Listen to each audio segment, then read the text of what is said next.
Well, that decision will no doubt affect a lot of people. It's been 29 days since Governor Greg Abbott issued his stay-at-home order, an order that will expire tomorrow.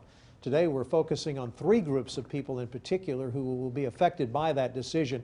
Those who are desperate to get back to work, those who have burned through their savings and are struggling to make their ends meet, and the ones who are questioning whether or not it is safe enough health-wise to reopen the Texas economy in the first place.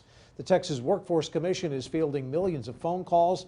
There have been 1.9 million unemployment claims since March the 1st. We've heard from so many of you who have not been able to get through to someone at the TWC. Just yesterday, our investigative team helped a teacher who's been calling that agency nonstop. KXAN's Tom Miller asked the executive director of the TWC about some of the concerns we're hearing from you. You have reached Texas Workforce Commission.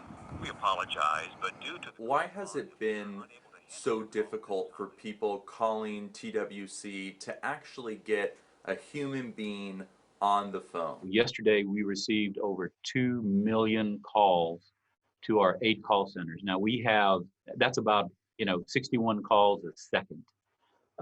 We have close to 1,400 people answering the phone. When we get someone on the phone to help them, the average call is about a 15 to 20 minute call.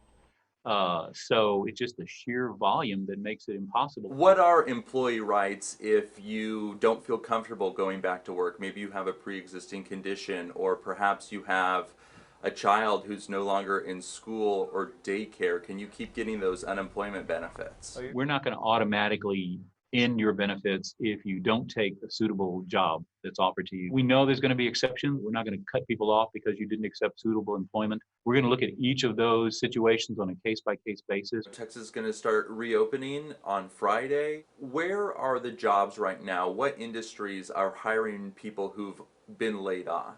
Healthcare, a lot of distribution centers, Amazon, FedEx, HEB, Walmart, grocery stores are hiring. My focus is continuing to be the unemployment issue, but the agency is also beginning to pay attention to the reopening of the economy. And we want to encourage people to take advantage of the services we provide on both sides.